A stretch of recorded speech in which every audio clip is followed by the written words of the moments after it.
Hi, everybody. It's Lisa with the Heartbeat of Hope. And thank you for listening. We welcome you on today, and I hope that you guys are having a great week. Um, I am here with Courtney Baxter, and thank you for coming, Courtney. And this is the first meeting I've met with Courtney. I haven't met Courtney before, so this is our first meeting. We chatted for a little bit before hitting the record button. But she is a friend of Nathan. So if you guys want to go back and listen to his podcast, I think he's like number 3 or 4. Um, but he introduced me to Courtney, and she has an amazing testimony that she's willing to come on and share. And she's a little nervous, and that's okay. It's okay. Yeah. And so, anyway, so we're just going to let her jump in and start sharing. We discussed it before, and she's got a lot from birth to now. So we're not going to do birth to now. We're just going to talk about what your last 2 years, and she's going to pick it up from there. And so, anyway, I'll let you take it away, Courtney. Okay. Um, Spoiler alert, first of all. I was almost killed on March 15th last year by the man that I was married to. But I'm going to start out by talking about, what was going on in my life when I met this person and how it all turned out to be the way that it did. So it was like November 2023, and I had been really sick for like several years from Lyme disease, and I had been on all these antibiotics, and I was doing oral antibiotics, and really not making any improvement in my condition. And so one of my doctors, he was like, you're going to have to do IV antibiotics because the oral stuff is clearly not working for you, and so I had to go see a different doctor, one who was able to prescribe these IV antibiotics. And so I was like administering these antibiotics myself, at home through my PIC line. And one day, I think I was on these antibiotics maybe like a month or two. Were you When my able to work during all that, or did you? No. So I actually have a bachelor's degree, and like before, the Lyme disease got me real sick, which that when it got me really sick was in 2016, and I had to quit working. So I was doing like work from home jobs, but I didn't have like a regular full time job for all those years. So yeah. Um, so I was on the antibiotics, and just it started out with just an allergic reaction to an antibiotic, and um, so I had to stop the antibiotics. And so, but then it was like my body was just going completely haywire, and I became allergic to just pretty much everything. It was like anaphylactic shock, to the air in certain spaces, like the apartment that I was living in at the time. And then, you know, my mom was like, "You're going to have to come live with me," because I was having such severe symptoms. I was in the ER a few times because of stuff that was going on, having to call 911 and stuff. Horrible stuff. I mean, it was affecting my breathing. It was affecting like neurologically. I was, like near passing out spells and stuff, and it was just super scary. And so I had to move in with my mother, and unbeknownst to us at the time, like it ended up being toxic mold that was driving all of this stuff. And she actually had water damage going on in her house because there was like a new addition added onto her house. When they did the construction, they didn't do the roof correctly. So when it rained, it was just like coming in through the walls. So when you look at the house, it looks pristine, but there's this water damage and mold growing, underneath the walls, and it was affecting me, So more than that it was was. new. So you had the Lyme disease, then you had the anaphylactic reaction to the antibiotics, and then you didn't have the mold until you moved in with your mom. So it's hard to say, like, because the apartment that I was living in, it was a housing authority apartment. So it was pretty old. And so, but it was definitely affecting me there because I tried to go back and stay there and I couldn't because it, and they tried to fix the HVAC system, but what they did was they sprayed it with bleach and just made Oh, everything worse. And, oh, God. yeah, because, when I became allergic, to pretty much everything, chemicals became a big part of it too. Like I couldn't be exposed to any cleaning products and it was just horrific. And then I became allergic to food and my body stopped absorbing nutrients. And, we didn't know what was going on at first. But I have some friends in the chronic illness, community. And one of my friends was like, you have mold illness. And he was like, I know that's what you're dealing with. And I was just like, in denial about it.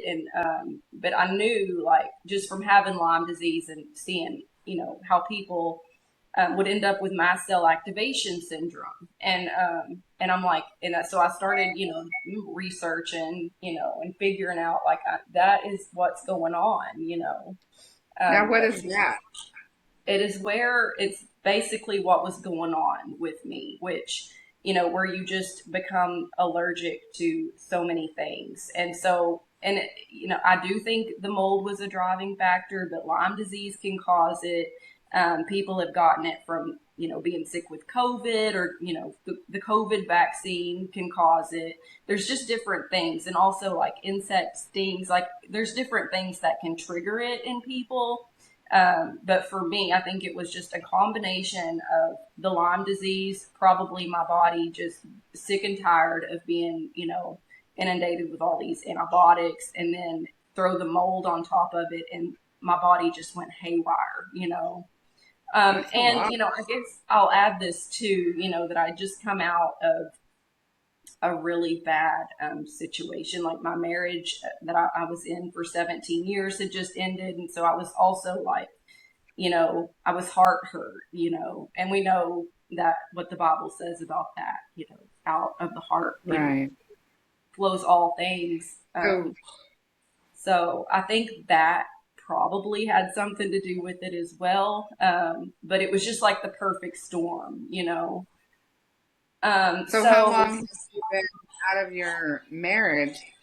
So you had a 17-year-old marriage. So, when you did you have Lyme disease when you guys were together, yes, or was that yeah. new? Oh, Yeah, and no, because I mean, like we were together like when I was diagnosed with Lyme disease initially in 2016, and then it was a really weird situation, and that's what I mean. Like when I was telling you, like I could talk forever about some of the things that have happened because I yeah, felt the Lord was telling me to divorce this person, and which is I know sounds crazy to a lot of people, but that's what I really felt the Lord was telling me to do, and it was hard because I didn't want to divorce him, and but it's interesting how it all played out because I decided to follow through with what I felt like the Lord was telling me to do, and also like in our marriage was founded upon adultery, and I never felt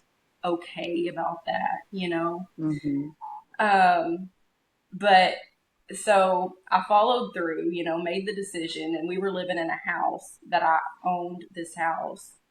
It was in my name because I bought it with inheritance money from my grandfather. And so we had put the house up for sale, but we were still living in this house together. So, like, made the decision to get divorced, and then, but we're still living here until the house sells. And during that time period, he had a stroke. And which left him disabled. And wow, so, because of that, it was like even after the house sold, and even though we were getting a divorce, um, yeah, I still was tied to him because I became his caregiver.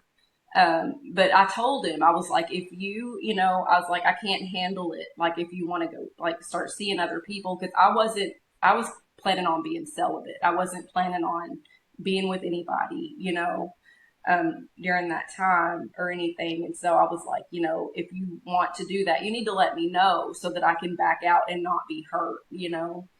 And so this was the situation, but I was still like, very much like emotionally attached to him.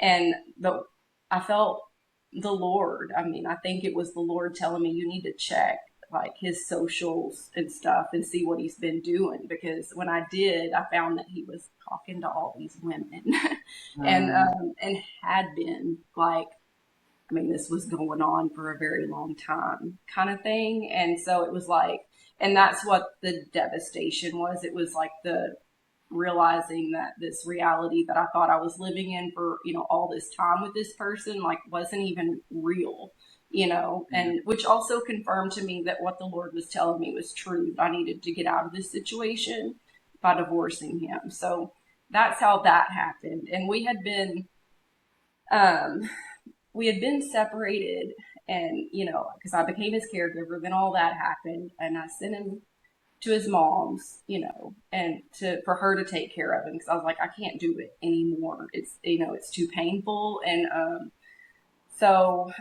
yeah, we had been divorced for probably about a year before all this other stuff started happening with right, my health. So that's how all that went down. right. Um, yeah. But so yeah, fast forward to 2023, and I'm at my mom's, and figuring, this stuff out about, the MCAS, the mast cell activation syndrome, and the mold stuff, and still very sick, and again, like I was extremely emaciated because my body had stopped absorbing nutrients from the food I was eating. So, Mm. um, I mean, I was down to like 92 pounds and I looked Oh my awful. gosh. I mean, it was scary. I was like, I'm going to die, this is going to kill me.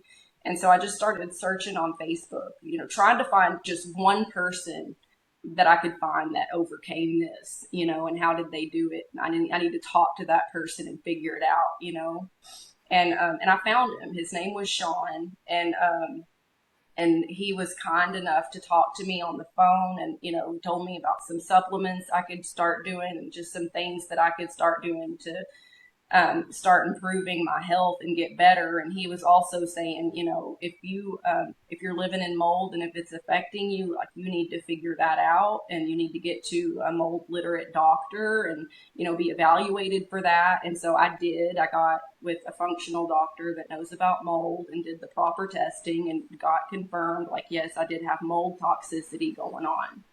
Um, so with that, the doctor had started me on certain things like binders and a mast cell stabilizer, and which I mean got me so much better. Even though I was still having issues and still reacting, it was just so much better. And Yeah. I was starting to gain weight, and so I went to the housing authority, because I was telling them, that apartment that I was in was making me sick. And this is going on at my mother's house. I'm like, I really need a safe apartment that, doesn't have mold in it. And they were actually like, well, we might actually have something because there is an apartment that was just rebuilt because it had fire damage. So it was basically rebuilt from the studs, so practically brand new. And um, I was finally able to move into that apartment in March of 2024. And I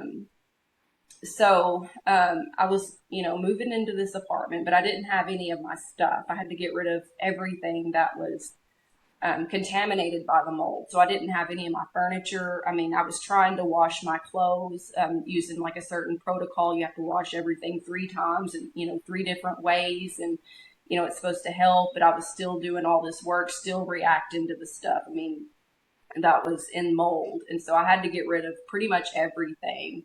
But I did get my disability approved. The back pay like wasn't a whole lot, but it was enough to get me a bed and a couch. So I did have that much when I moved into this little apartment. Mm. But so I'm living in this little, apartment, this little housing authority apartment. And but I'm isolated. I mean, it's dangerous for anybody to come visit me because their environments are contaminated, with mold, and so I'm reacting to the stuff that they're wearing. I mean, it was just that severe. And so this is what, like, where I was at in life when I met Aaron Whitley on Facebook dating. And Mm.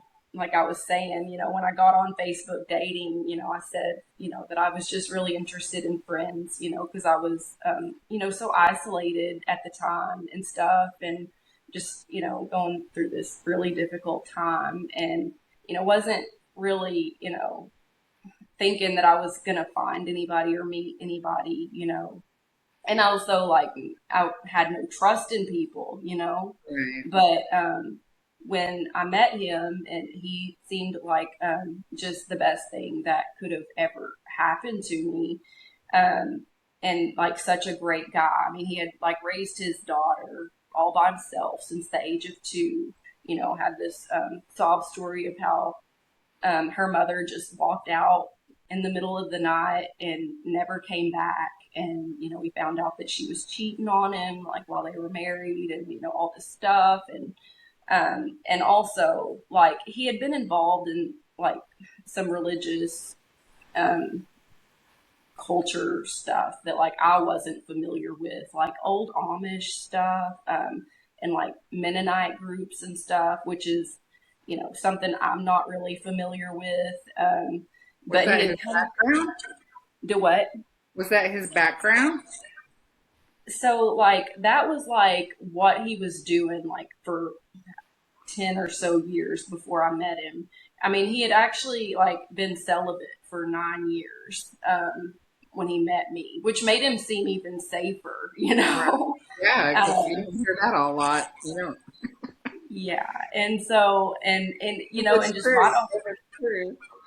right off the bat, he was just like so super, like, just concerned and just caring about my health issues, and wanting to do whatever he could to just, help me, get through that. And, our relationship ended up moving really fast, because he was like, I just know that you're the one that the Lord, has for me. And I'm So gonna did you build you guys back. live in the? Did you live in the same town or? No, no, he lived in Neosho, Missouri. And Oh, yeah, and he, like, he would drive down every weekend, like after he got off work, and, would spend the weekend with me. We were always on the phone, just always in contact with each other, like after we met, Um, and again, I mean, just, thought he was just the best thing that could have happened to me at the time.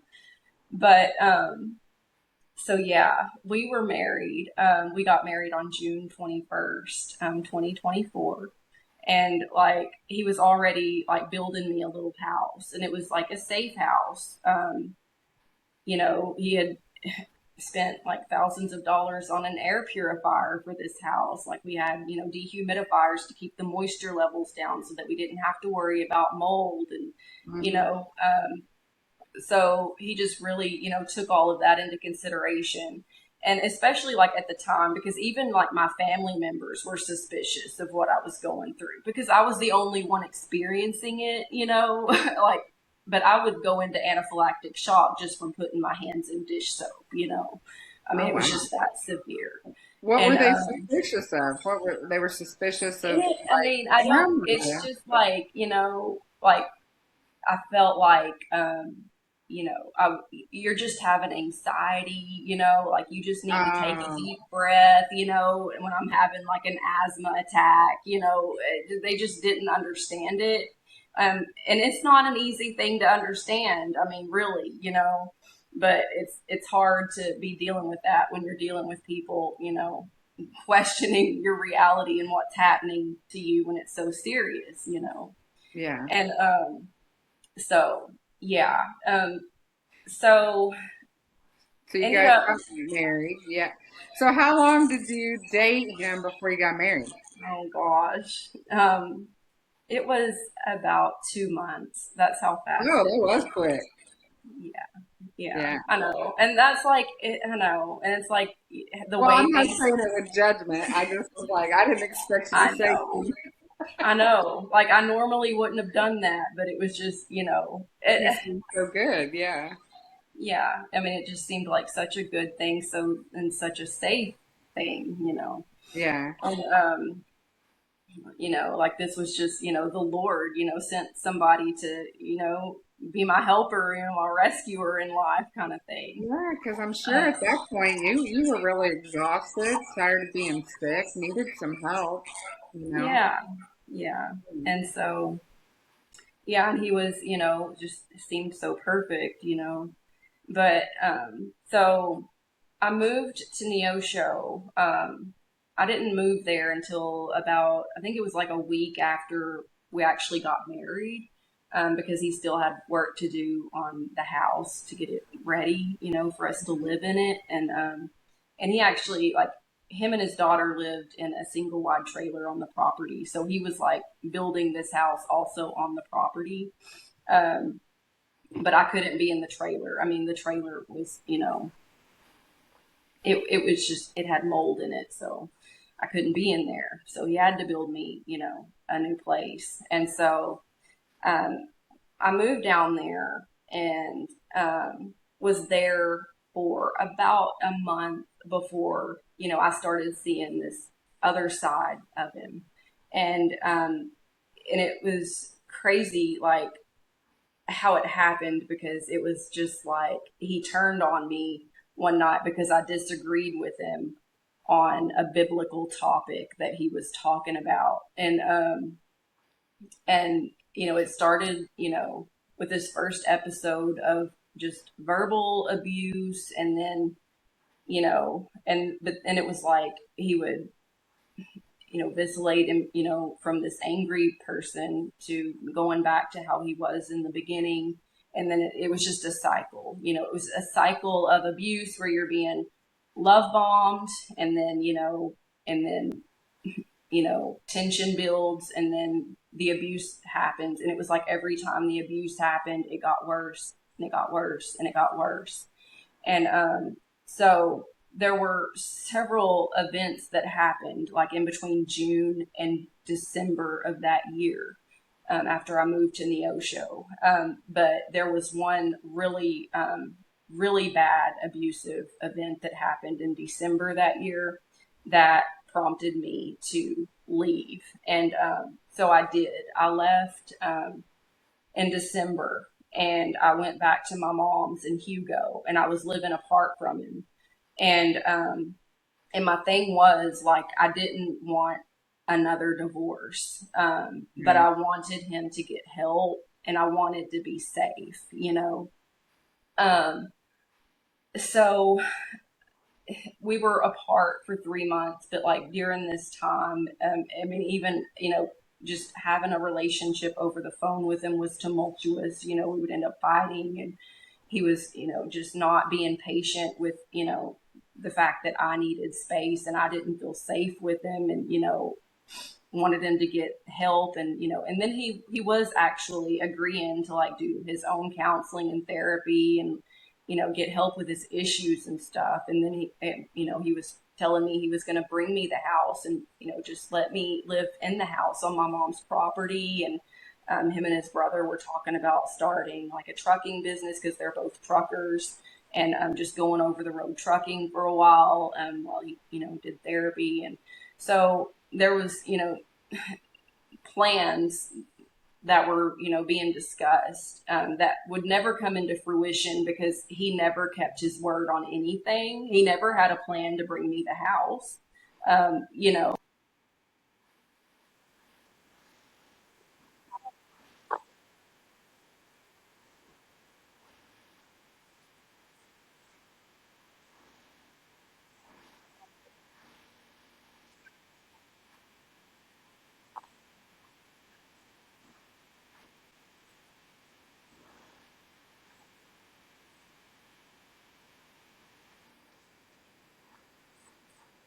um, that he was actually coming after me because of the way that he was talking. And I have this friend in Canada, and he has a master's degree in psychology. He actually did his thesis on, like malignant personality types, like narcissism and stuff. And he's like, Hmm. Courtney, like, I'm worried about you, because he's escalating, and I'm telling you, this is not over.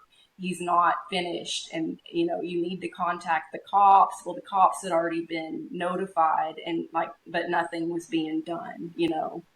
So you And didn't have a restraining order or anything like that in place at that so the time? messed up thing about it is that I did have a restraining order, but he Oh, also had a restraining order on me that, was, I mean, it was false what he said in the restraining order, and it was filed like in December, um, of that year. And so whenever I called the police in Neosho, I was, telling them, like, I think, you need to keep an eye on him. And they were like, we can't do that because he has a restraining order on you. And the thing is, like, you can get a restraining order against anybody and you can say anything. But if you yeah, don't go before the judge to contest that, it just stays in place. So yeah. there was just this bogus restraining order, just, keeping me from being protected at this point, which is crazy. That's like something that needs to be done. Like, I don't know, like lawmakers need to do something about that Mhm. because that was crazy. But so finally, like, he's calling my phone, and it was like at 5 o'clock in the morning, and I finally answered it, because I was scared, and I mean, I was sleep deprived. I'd just been out of town at this wedding, and I answered the phone, and I ended up falling asleep with the phone still on. And I think I slept for like 3 hours, and I woke up to him still on the phone. He sat there the whole time on the phone, and his daughter For got on the three phone. hours? Yes, I mean, yes, it was crazy. And so his daughter started talking to me and telling me my birthday's coming up, and they were both pressuring me to come back to Neosho for the birthday and for the birthday party. And I was saying and no, and my mom was there, and she was just like, no, absolutely not. You're not going. And but I ended up caving, but the thing is like, I was being told you're going to be totally safe. You're not going to be left alone with him. You know, it's only going to be for the weekend, um, kind of thing. And so, you know, stupidly, I mean, I say stupidly because I ended up going, and again, it was just supposed to be for that weekend. And he was on his perfect behavior the whole weekend. And then Sunday came, and he took me to church. And we actually went to his hometown, which is in Harrison, Arkansas, which is like a couple of hours from Neosho. And had the pastor pray over our marriage, that our marriage would be restored and all of this stuff. And then he was telling me that he had like this divine revelation from the Lord just about how precious I was, and how he was never going to lay hands on me ever again. And like, it was just all done. And he was so convincing. And I wanted to believe it so bad that I did. Mm. Um, and I did. I totally did forgive him. Like, and when he was talking about selling the property in Neosho, us moving to his hometown in Arkansas, which made me feel safer because I'm like, there's family. He has family there, and the church family there. I would feel safer, Mhm. having that community surrounding us and stuff. And Yeah. so I ended up staying for the week, and I got there on a Friday, and then we're at the next Friday that I'm still there, and all this stuff has happened. And his brother came to visit. His daughter came because his brother, her uncle, and like the brother, his brother is a half brother, and they weren't real close, but they were just like reconnecting for the first time, like in their adult life. And Mm. so it was like, supposed to be like this happy time. But that night, after, the brother's there, his daughter Katie and her fiance were there. And me and Katie were sitting on the couch, and she was showing me text messages that he had sent her about her mother, like, and it was just like the day or two before, and it was like kind of vulgar, and it upset me, and he could tell something was wrong with me, that I was upset about something, but I was like, I don't want to talk about it right now, not with your brother being here and stuff, but he just was like Mm-hmm. pressuring me to talk about it, and so I did, and I, told him like, this is not okay. Like, I don't understand, um, and he just flipped out. That's when he started flipping out and just started like yelling at me. And like at one point I was sitting out like on the porch swing on the porch, and he was just screaming at me to like hit him, and then he was telling them that I was the abusive one, and it was just so upsetting. And he ended up So taking my he's doing this keys. in front of everybody. Do what? He did this in front of everybody. Yes, yes, and yes, and so I went into the house because I was just gonna start packing up my stuff so that I could leave, Um, and while I was in the house gathering stuff, he took my keys and hid them from me, so I couldn't go anywhere. And and then his brother was like, I'm just gonna get him away from here. I'm gonna take him. We're just gonna go talk. I'm gonna get him to calm down. Well, they were gone till like 2 a.m. I mean, so they were gone for like several hours, and we were just like, where are they? What are they doing? What's going on? And I ended up, and Katie was like, well, do you want to go try to find them? She was like, I bet they went to a bar. And I was like, okay. I was like, a bar? That's weird because, we didn't go to bars, you know. mm-hmm. And, but so we went and actually found them at a bar. And when I found them, Aaron's sitting at the bar, and there's like a chair, like in between him and this chick, but he was trying to get this chick's attention, and and that made me mad, so when he turned around and saw me, and he was like, oh, hey babe, just acting like everything was normal, I was like, don't touch me, and I just, Yeah. left. And we went back to the house, and when they got there, um Aaron just started ramming my car with his truck. And yeah, so it was just like getting crazier and crazier. And So when you guys get home from the bar, you come back home and he just pulls in and starts ramming your car. yes, yes. And his brother's in the truck with him, going, stop, Aaron, stop. What are you doing? Stop. And it was like Aaron was not hearing anything. It's like he just kept on ramming my car, and he was ramming my car so hard that it was like about to, run into Katie's car, his daughter's Oh, car. So she went out freaking out, like, stop. Um, and this, but like, I should add this too, that whenever they were gone to the bar and it was just us three at the house, Katie was really smart to hide the guns that night. oh So he didn't man. know where they were, and which I believe saved my life, and possibly theirs too. I mean, who knows? Had he Um, ever hurt her before? he was abusive to her. Yes. Yeah. Um, yes, he was, and so like it progressed. Like they were. I just remember like him telling Katie and Preston to go into the trailer and go to her bedroom that she had there and just go to bed. And Andy, the brother, was standing on the porch of the trailer, and I kept telling him like, please don't stand here because I have to be close to you so that I don't get hurt. But I was like, I can't be in the trailer because of the mold. But he wasn't listening to me, and then Aaron came up on the porch, and Andy starts backing into the trailer, and I just went into the trailer too. And that's when he started assaulting me, and he first slammed me to the ground, started pulling, just ripping my hair out with his fist, just like Hmm. ripping it out of my scalp. And then he got out his pocket knife and just started sawing through my hair. Oh And my God. yeah, and like picked up a fistful of my hair. I mean, this was crazy, and like shoved it into my mouth. I mean, I couldn't breathe.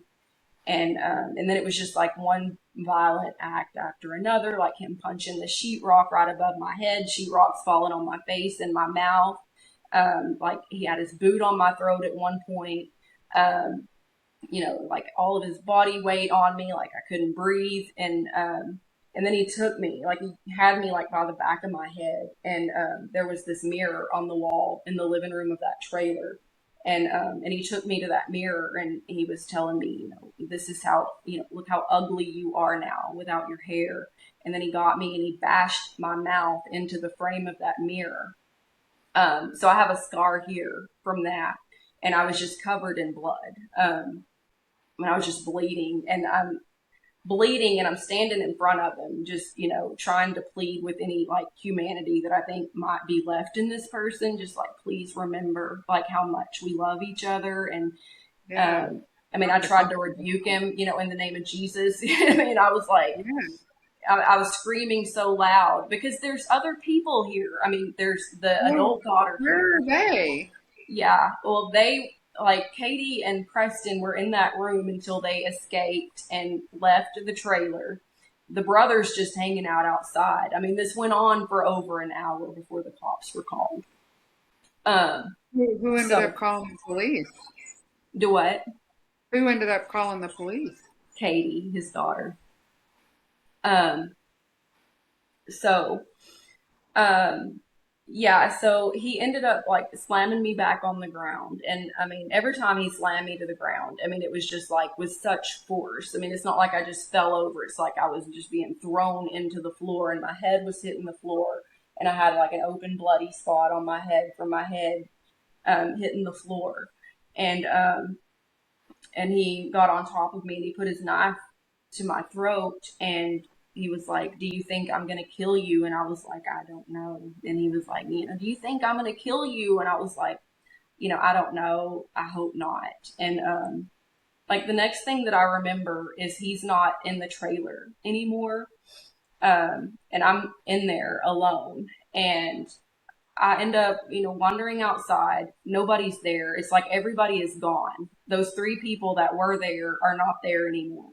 Katie and Preston had jumped out of the trailer window, out of the bedroom, and I didn't know it that Katie had called the cops, but Aaron knew it, and because he saw her on the phone before they drove off, apparently, which I didn't find out all of this until later, but so when I wandered out of the trailer, I had options. I could have tried to run to a neighbor's house, which would have been super risky because he had cameras all over that property that were broadcasting to the living room of the tiny house Mm. that he was sitting in at the time, and he Couldn't would have drive your seen, car, right? You couldn't yeah, get in and your car if he had rammed he's it with his truck.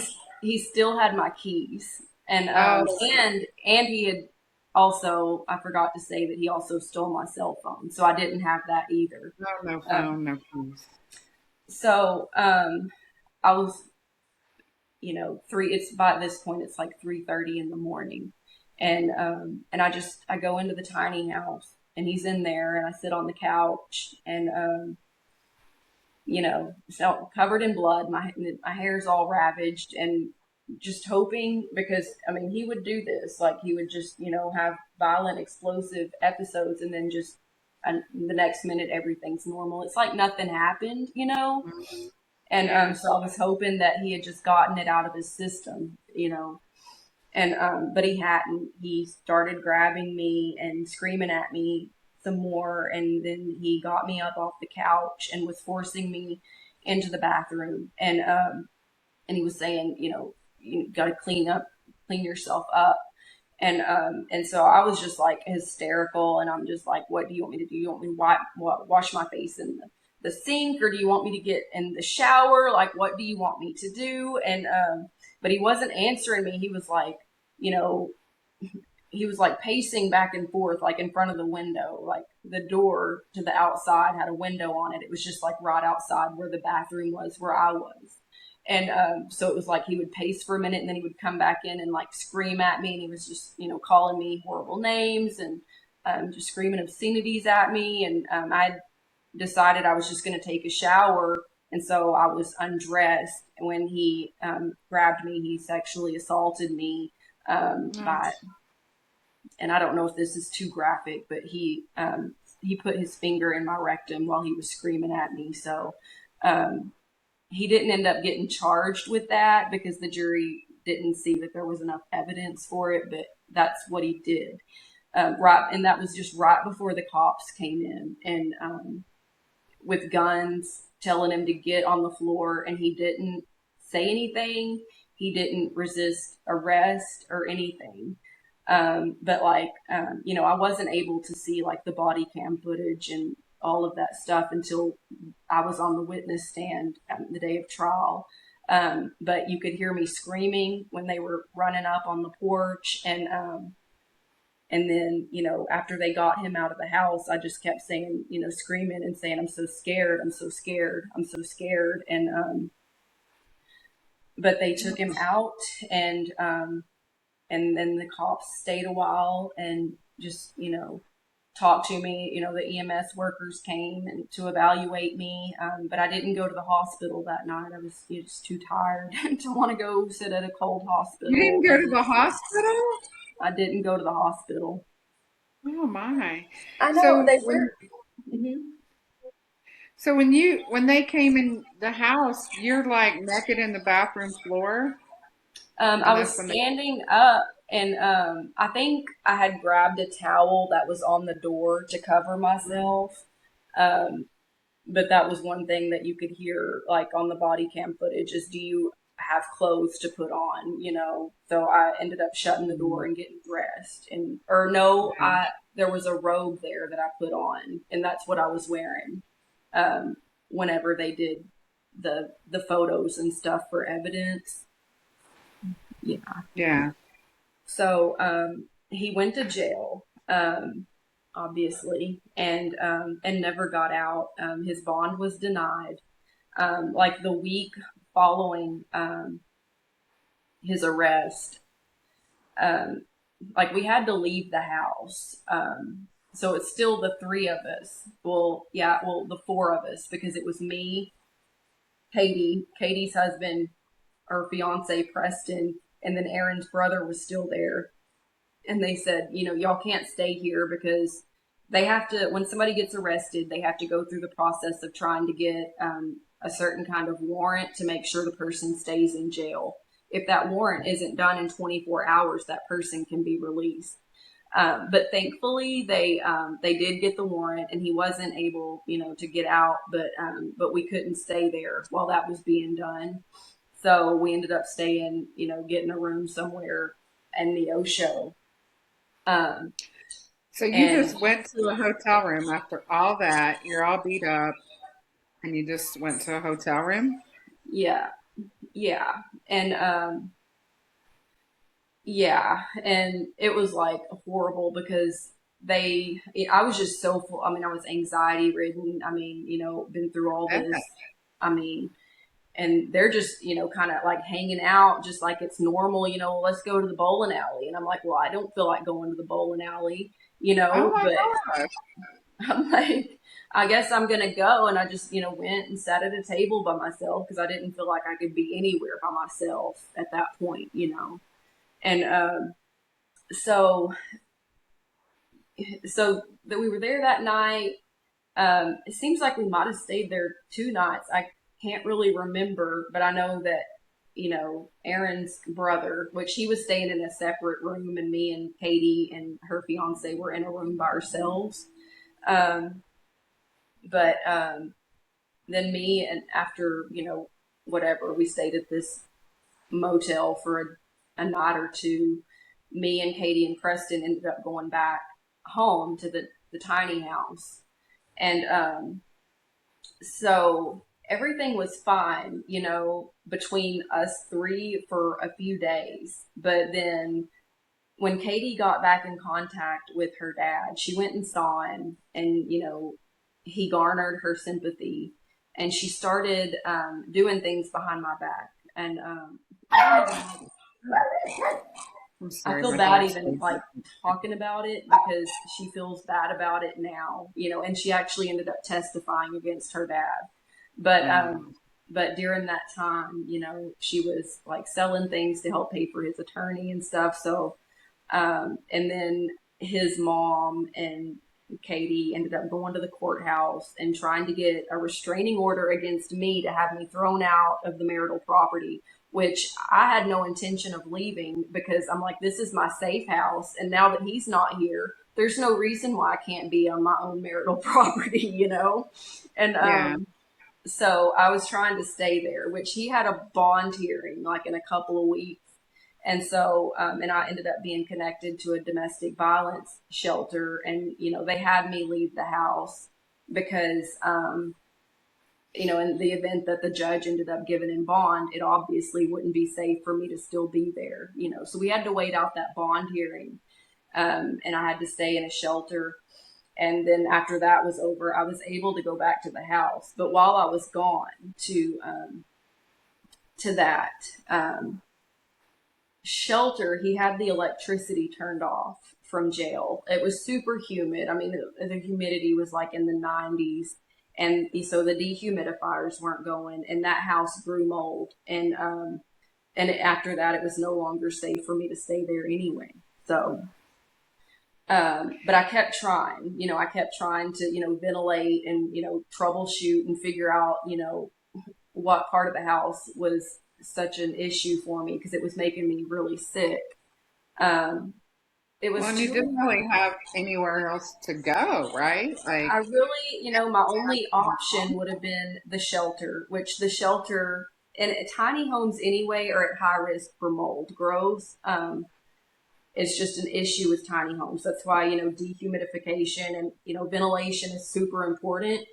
And the shelter that I was staying in was tiny homes, and I stayed in, was staying in one, and it was making me sick. And then I was moved to a different one, and it was even making me sicker.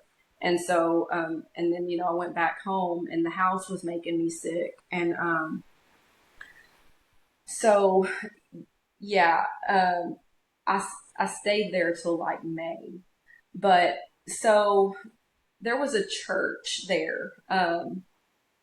That me and Aaron had went to a couple of times together, and I had a friend that went to that church, and it was like 2 weeks, 2 or 3 weeks after the assault happened that I went to church that morning, and I came in. I didn't realize that I was getting there late. I was like 30 minutes late. I thought that it started at 10:30, but it started at 10. hmm So there was like they were like ending the worship, and then the pastor was having like an altar call, which is not something that he normally did, but I mean it's true. This is a true like spirit filled church, where the Holy Spirit leads things, yeah. and that altar call that morning was no doubt for me that the Lord ordained that. And I went to the front, and there was this man there, and he came up to me and he said, I don't know what's going on with you, but when you walked in, the Lord told me you have to be praying for that girl because the devil is after her. And so that happened, and then this girl, this lady in the church came and just started praying for me, against all kinds of things and for my health. I mean, she didn't know anything about me, but just Wow.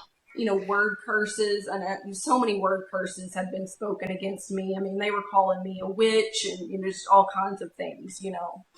Um, his family, his mother.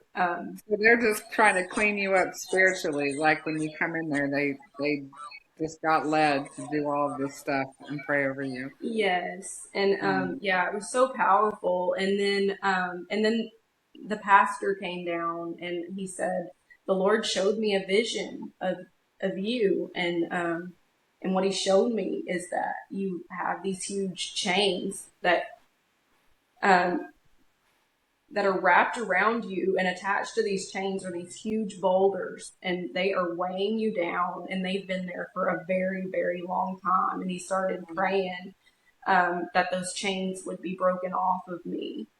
Um, and then he started prophesying that I would experience the joy of the Lord again. And when he said that, like the joy of the Lord came on him and he just started laughing hysterically. He's laughing hysterically. I'm standing there just, a mess, crying still, and I'm slightly offended that he's laughing. But then the laughter took me over too, and so we're both just standing there just laughing hysterically. So that That's was really awesome. cool. And I wish I could say that the chains were broken like that moment, but it unfortunately didn't happen that way. But it's just taken more time for that to come to fruition. But yeah, it was like I don't know how many weeks it was after that I was still in the house, in the Osho and the shelter, or the domestic violence agency that was helping me out. Like they paid for me to have security cameras on the house and stuff. So I had cameras up to make me feel safer. And so I'm staying there. I got these cameras up, still trying to navigate, the fact that the mold in the house is making me sick.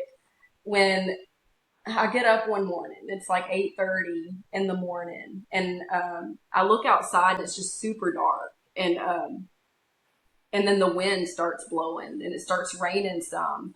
And I'm just standing there looking out the window, and the wind was just ferocious around the property. Like huge trees were like laid flat, and I was like, "Oh my gosh!" Like, and then like the emergency thing went off on my phone that there's a tornado, and I was like, "Oh my gosh, there is a Oh tornado no. in my yard right now," and I was freaking out.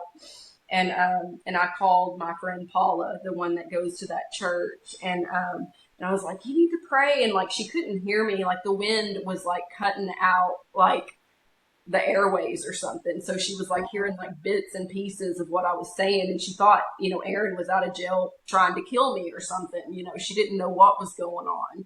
And but she finally, deciphered that, tornado. Was freaking out about the tornado, and she was just like, Courtney, she was like, I have total peace right now. You're going to be okay. The Lord is just showing you, like, the devil is all around you trying to hurt you, but no harm is going to come near you.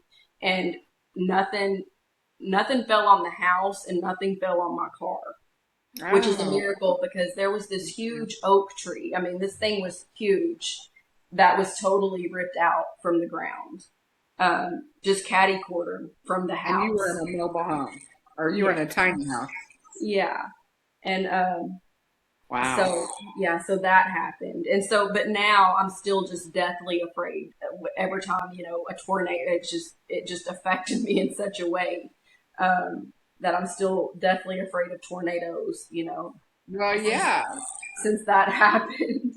But but yeah, so like So, after, yeah.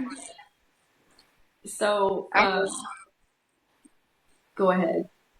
that's okay. It's just kind of cutting out for a minute. Um, Okay. so after you, so how you stayed there? How long did you stay in this house, and where is he at now? So I stayed until I think it was like I think it was May, like 21st or 23rd. I was having a family reunion in Oklahoma, and so and my cousin was like, just come to the family reunion, and then after that, just come stay with us, and which she lives with my aunt and uncle. And so we went to the family reunion, and then I went and stayed with them, and I stayed with them for about 3 months. And he stayed in county until I can't remember. I think it was like maybe like, well, not long after his sentencing, he got transferred to a diagnostic center. So they have to go be in a diagnostic center, for a certain period of time to figure out what level they're going to be in prison and all that And kind of stuff. So he ended up being sentenced. So we which I mean, there were like a lot of court dates. I had to testify at the preliminary hearing, and I think that happened in April. And while I was still up there living there. And Uh-huh. and then I had to go through deposition with his attorney, which was like a 4 hour long, like of me getting grilled, like I'm the criminal, kind of thing. Right. And then I had to testify at trial in front of a jury because he took it to jury. I mean, he had the choice of, just accepting guilt or whatever for a lesser punishment, but no, it went all the way to jury trial, and he was sentenced to 25 years, and found guilty. He was initially charged with the domestic assault, first degree, armed criminal action, um, the sodomy charge, property damage, and then there was the kidnapping charge, which I was told, like, the kidnapping charge is weak. I mean, technically he could have gotten that because he did take my keys that night and wouldn't let me Yeah. leave. But they ended up finding him not guilty on that too. So what he ended up getting charged with, when it was all said and done, was the domestic assault and the armed criminal action. But So his have you daughter, had any, when you met him, did he have any priors, like with the ex-wife, or any prior charges for this? so what I found out, so the girlfriend that he had 10 years before I met him, and this was a live-in girlfriend, and she never pressed charges, but she had a protective order against him. Um, and all that I could see was the first page of it, which was pretty horrible about how um, he held her and was letting a pit bull chew her up. And Oh, um, gosh. and Oh, so yeah, when I found out about that, and I remember confronting him about it because I ended up like digging into his history, um,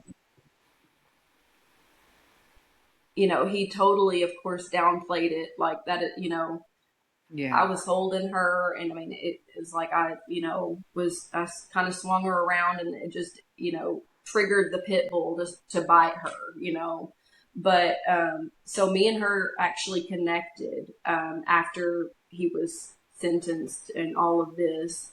Well, actually, me and her connected after the trial because the trial happened. He was found guilty, and then it was like, next month or however long before he was actually sentenced. But so she actually showed me the pictures. She sent them to me, and they were absolutely horrific. What that dog did to her, and no, it wasn't just a little bite. It was her whole body was mauled by this dog, and she said that they were staying in a house that was on his mother's property, and she was running to his mother's trying to get to safety, and so she was there. I mean, and saw everything as far as her injuries and everything, and would not let her call the cops and would not let her seek any medical care.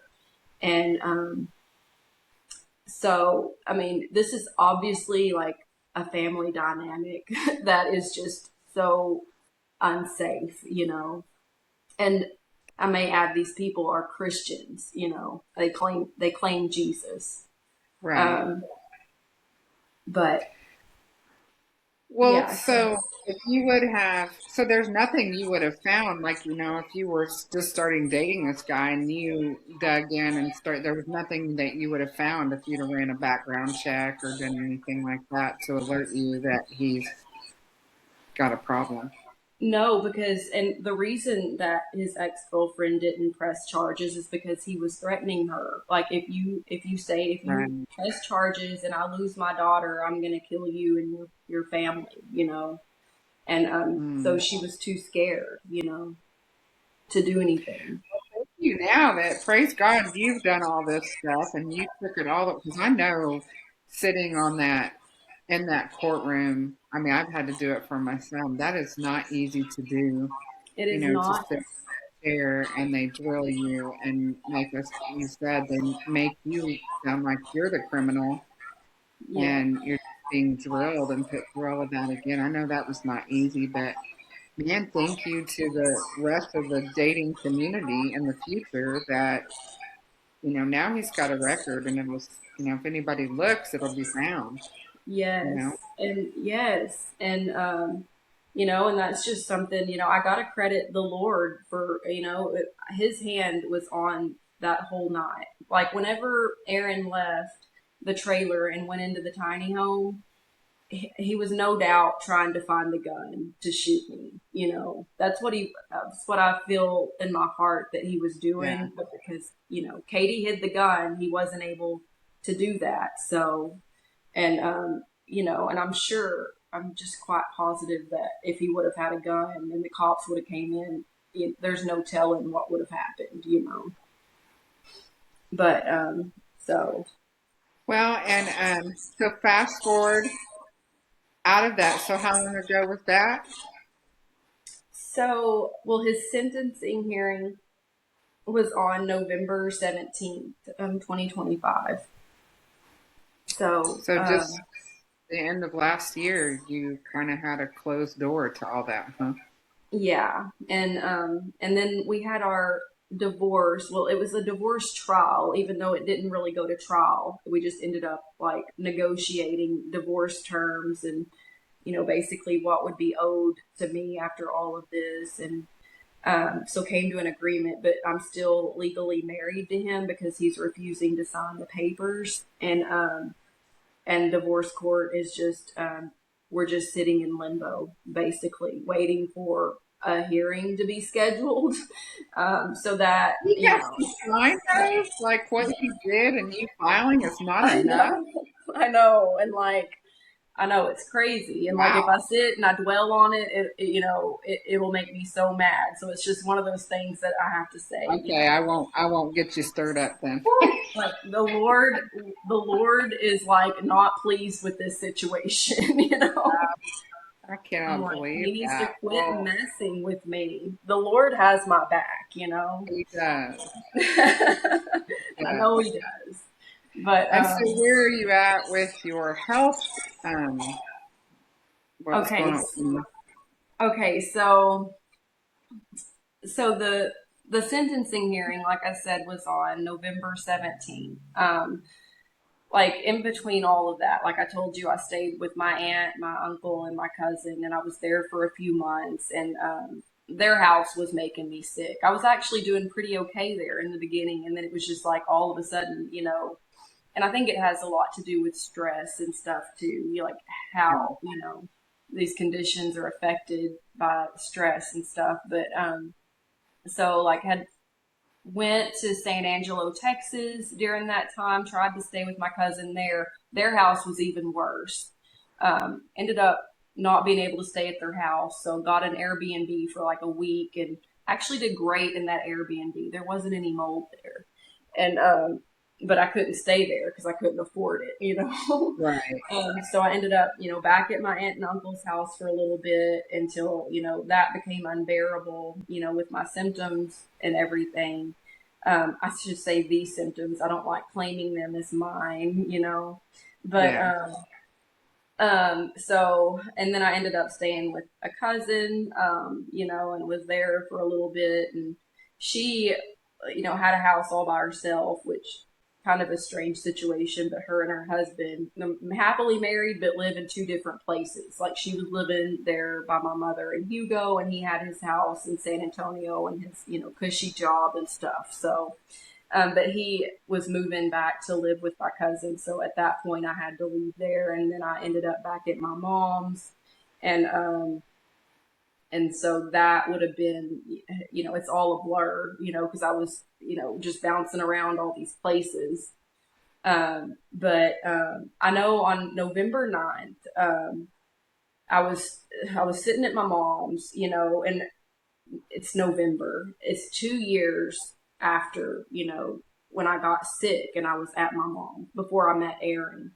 And it's Hmm. like I've been through all of this stuff, and I was so hopeless. I mean, I was feeling so hopeless, so depressed, and just couldn't stop crying. I mean, I just could not see a future for myself. Like, how am I going to rebuild from this? I'm Yeah. totally trapped by these health issues. I don't see how I'm ever going to have a place to live because these health issues are keeping me from being able to function and being able to work. How am I ever going to find a good place to live? I mean, I've lost everything all over again. And I didn't even mention this part, but after I left Neosho, um, his mother swooped in and had the house put on a flatbed truck and moved to Arkansas with the stuff that I had in it. So, like all of my Oh, kitchen stuff, like everything that I had just got hauled to Arkansas. And so that was like another thing. I'm like back in the same situation I was in 2 years ago, and I'm just like, this is, I was just so depressed. I was just sitting there and I was just, crying and I couldn't stop. And it was at night and I got a phone call. This guy that, I mean, I've never talked to him on the phone before, but we used to attend this online church together. And he was like, Courtney, he was like, I don't know what's going on with you. He was like, but I just felt strongly that the Lord wanted me to reach out to you and just to tell you like he still loves you and he's got a purpose for you. And you would think like, something like that would have been like, profound and made me feel better, but it actually, had no effect. I mean, the hopelessness was so thick on me at that right. point. And it was a Yeah. Saturday night, and the next day it was Sunday, and I woke up and I'm still crying, and I'm just like, okay, I'm like, I got to go to church. I hadn't been to church, in all of this time. I mean, I think the last service that I went to was up there in Neosho when all of that happened, and so I'm like, okay, I'm gonna go to church. And so I got dressed, and then I was like trying to put makeup on, but I couldn't even put makeup on because I couldn't stop crying long enough to do it. And so I went to church. I drove an hour. I had messaged a friend. I'm like, she had invited me to her church previously, so I was like, where are you going this morning? I'm thinking about going to this church in Valiant. And she's like, no, come to this church. Come to my church. And so I did, and cried the whole way through the service. And after the service was over, I'm still sitting there, I'm still crying. And this man came and sat by me and was like, he's like, well, tell me your story, or what's your story, and I just started telling him, about what had happened, and the sentencing hearing is in a week. And, I'm just, feeling so hopeless right now. And all of this is happening. And he's like immediately he was like, it's not your fault. And um and it was crazy because it was like that was like exactly what I needed to hear in that moment. Because I mean, I was believing lies from the enemy, like you're responsible for him Mhm. ruining his life, basically, is how I was feeling. And it was like, it was so much weight that was on me that just came off of me when he said that. And um and so, and then he prayed for me, like he put his hands on both sides of my head, and he prayed, and can't even remember what he prayed. And then he walked me through an exercise where I was like walking, down a little trail, like a little dirt trail, and I can see something like in the distance. And you get closer and closer to it, and you can see that it's the cross, and Jesus is on the cross, and you're carrying something. And he said, and you're going to lay it down. And what you're laying down is Aaron, and you're going to leave him there. And you're leaving him in God's hands, and he is not your responsibility anymore. And that is when, I was miraculously delivered from the hopelessness and everything that I was dealing with. Um, it was like 3 hours after the service. I'm back at my mom's, and I was, just I'm laughing again. Like that is, So it was all just gone. I'm After like, that, you laid him down and you laid that burden down, and it was all just gone. yes. And it That's was, yes, it was such a powerful thing. And it was like all of a sudden, like, and I remember another thing that he said to me that morning was, there is hope. Like, life is beautiful. Like, you have a beautiful life ahead of you, and it actually stuck. And I'm like, you know what? he's right, I don't have to be, bound by this forever, but like in the weeks following, so I'm back at my mom's. I'm still reacting to the mold. I mean, the way that mold affects me, like when I'm trying to sleep or was affecting me, um, it's like it's just activating like a fight or flight reflex. It's like your body's like danger, danger, danger, and your heart's racing, and you can't sleep like that. So Right. I mean, you just can't live that way.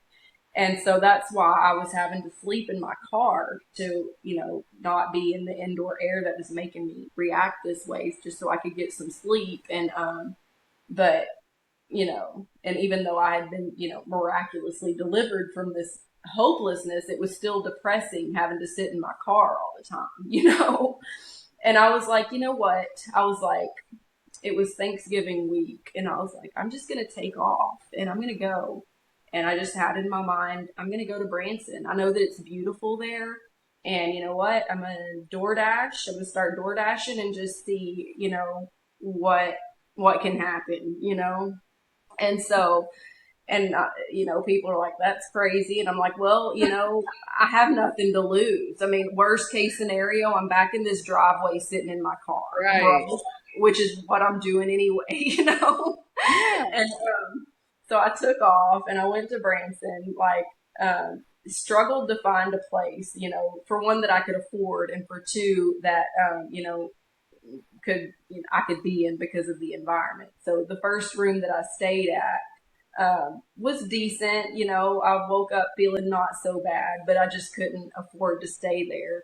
And I had posted on like one of the Branson, sites or whatever community sites about, I needed a place. And well, actually, I think this lady had posted that she was looking for a roommate. And so, and she lived in a nice apartment, and I met with her, and, she heard my story and everything, and that was like at the point I was like, I'm gonna start working again, like I'm gonna beat this, and start living, have a life. And That's she awesome.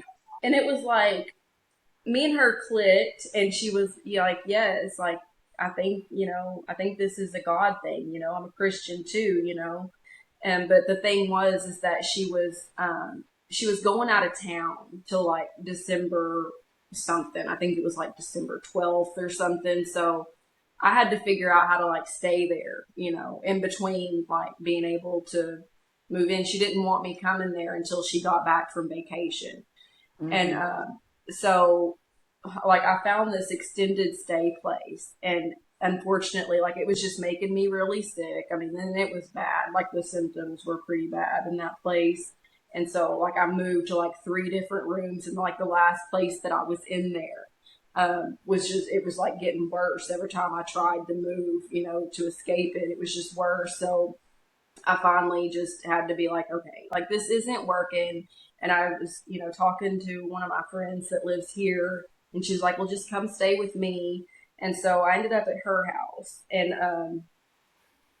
I think I was there for maybe a couple of days, and it just wasn't, it wasn't working out.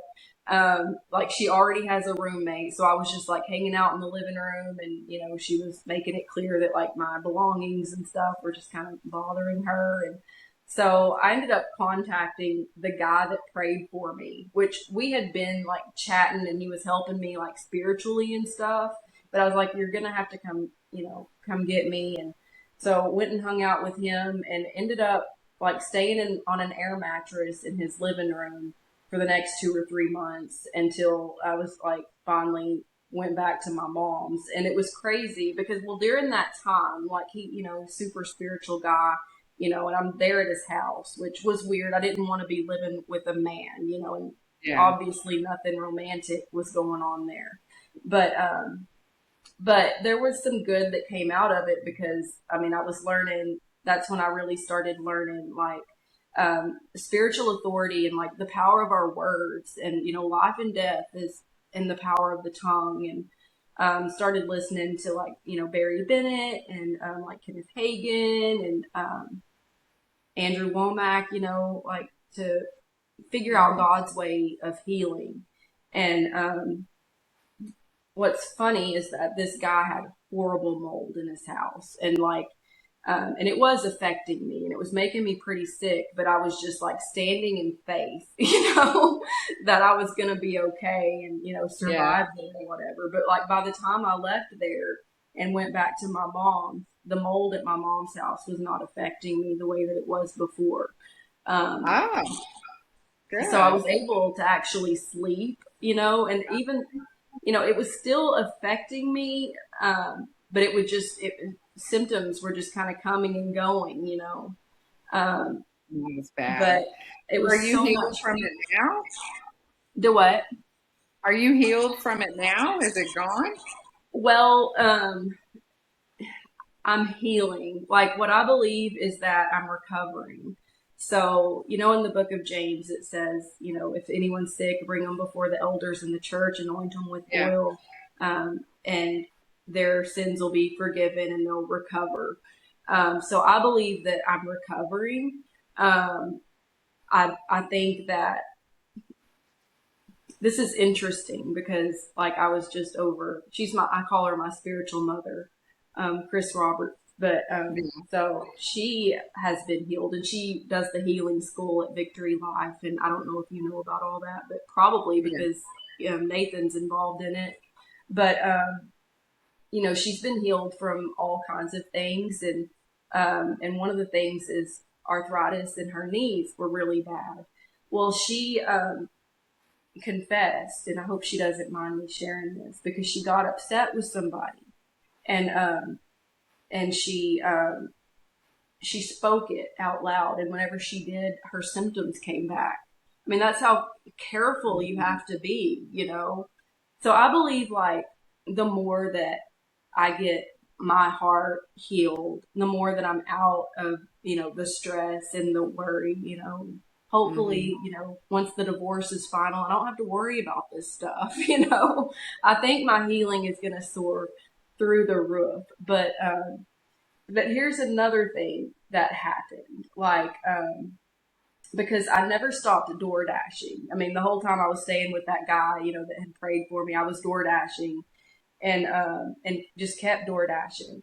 And then, but my spiritual mother, so her husband Brad, he tried to like get me a job at the local pharmacy here, and like gave me the phone number to the owner of the pharmacy, and we talked, and and to see if I could get a job there. And he was asking me about my job history and stuff, and so I had to tell him about my history with Lyme disease and all this stuff to explain why I haven't worked full time in so long, Yeah. even though I have a bachelor's degree.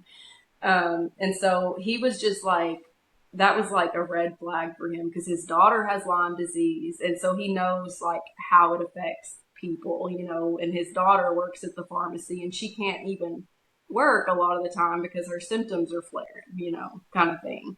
And so, and he was just telling me like, this is super stressful and, yada, yada, yada. And so I left from talking to him, and I was like, I was driving around and I turned on DoorDash and I started talking to the Lord, and I was like, Lord, I was like, I feel like you want me to live here. I feel like this is where you want me to be in this town, but I don't see how it's going to work out. I was like, you're going to have to figure this puzzle out because I can't live here until I have a job here. And, and I'm not going to be able to get an apartment here until I have a job. Yeah. And I just couldn't see like how was that going to work out. Well, an order came in on DoorDash, and it was to pick up Mexican food and take it up to Ho Chi Town.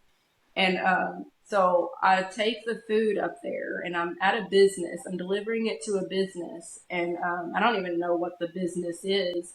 But I take the food in there, and she was just, and the owner, she's like, so you DoorDash? And I'm like, yeah. She's like, well, do you like it? And I'm like, well, I mean, it's something to do, and it's, extra money or Right. whatever. And she's like, well, she's like, do you want to work full time? And I was like, well, yeah. I was like, that's like my goal because I'm trying to transition off of disability and be self sufficient, you know, and da da da da da. And she's like, well, I'll hire you. And I was like, for what? You know? And Yeah, what am I going to be doing? she said cabin cleaning. And I was like, ugh, I wasn't even happy about it. That is the last job that I would have chosen for myself, right? Because I mean, I know how much work that is. And on Mm-hmm. top of that, like you're cleaning, you know, cabins, you know, like a lot of these cabins have mold in them and stuff. Mold, yeah, and you're around all that stuff. Yeah. Yeah. Yeah, but you know, I did it on a leap of faith. I took that job, and within a week, I was approved for an apartment and working You made cleaning a cabins. way. I mean, and there were some hard days, like as far as the symptoms flaring and stuff. But like Yeah. my whole motto was just, you know, I can do all things through Christ who strengthens me. You know, if I have to climb, you know, these 6 bunk beds. I can do all things through Christ who strengthens me. If I got to clean the mold in a shower, I can do all things. No weapon formed against me shall prosper, you That's know. right. So, I mean, Oh I my did it. gosh. Well, And he's just brought it all in, got you a job, you have a place to stay, you're yes, safe. yes. And also, like, I'm still cleaning cabins. But I am starting a job next week. I'm gonna have my own rural mail route, so I'm gonna be the mail girl, and Oh, yeah, and that starts out part time, you know, until I learn the route, and then I'll be doing that full time. So that's yeah, so the amazing Lord though, has because worked it out.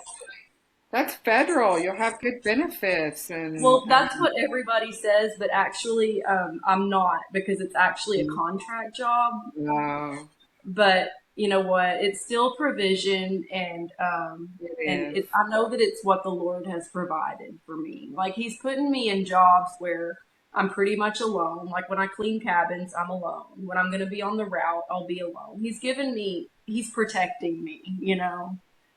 Yeah. He's protecting me. He's letting me have more alone time with Him, and you know these are just small beginnings. There's no telling, you know, where it's going to end up, but it's Well, I can just feel the hope for your future, and you've got a whole wide open future, and you're just giving it to him, and you're recovering, you're walking out of that. He's been your provider, you have your own place. I can see the joy on your face, like you're not depressed anymore. So it's just an amazing, I'm so yes, sorry that you went through all of that for sure. Um, but man, to see where the Lord has brought you now, you know? yeah, I And know. well, I know it's not easy to share all of that, and I thank you for sharing all of it. I feel like, there's a lot of women that go through are going through now what you went through. They Yeah, may end up watching this and just knowing that, there's hope to get out of that situation. And absolutely, absolutely. you don't And you have know, to stress. once a man hits you, you can't stay because it doesn't get any better. It It gets escalates. worse. It escalates. It does not get better. I don't care what they say. I don't care what they say. It gets worse. You have It does. to, you know, we got to have discernment, ladies. Don't stay. And I know it's hard to leave, but it is hard, you know. And but It's huge, though, what you said was very powerful for you is that sometimes we want to fix them, you know? yes, You want to fix that guy, or you feel like it's your responsibility, or you got the key to his healing, or, there's and something you that don't. you can do Yes, and you don't, and you're taking on that burden and risking your life yes, in that situation. And so when that man said that to you and you actually got to lay him down, all that weight and yes, responsibility was off of you. yes. Mm. Well, thank you. I'm just going to say a prayer for the people that are listening, and then we're going to close it up. And I'm so grateful for you coming on here and telling your story. I know you were nervous, but you did very well. And it's going to go out, and who knows where it's going to go. The Lord just takes it over the airwaves. Amen. Oh, so Lord, I thank you so much for Courtney. I thank you for her story. I thank you for saving her and getting her out of that horrific situation that she was in. I thank you for her healing as she's walking all this out. I thank you for her story, Lord, because she's turned to you and she's relying on you. And you're bringing in jobs and places to stay and community and all of the things for her, Lord. And it's just beautiful to see. Thank you for the joy that I see on her face, the hope for her life now. And so I pray for the women or men that are listening, children, anyone that's being abused right now. Lord, I pray for them, provide a way out. Let this podcast come to them. Let them get a way out, Lord. Get a way out. Do not take on the responsibility of the abuser. You can't fix them. Only the Lord can fix them, and you've got to get out. And so I pray for a way to get them out, Lord. Keep them in safety. Deliver them from that evil, Lord. Please. And give them hope. This is a testimony. This is the reason we put testimonies on here, because if he does it for one person, he will do it for another. You grab Courtney's testimony for yourself and you say, she got out, so can I. And the Lord will do it. And so we just thank you for that. And I just send that out over the airways, provide a way out, and let them reach out to you, Lord. We love you and we thank you. In Jesus' name, amen. Amen. All right. Well, thank you, Courtney. And I appreciate it very much. And everybody, if you guys have any questions, you can email me at theheartbeatofhope@gmail.com. And I ask you to like, follow, and subscribe, if you will, and share it wherever you feel like it needs to go. And thank you guys and have a good night.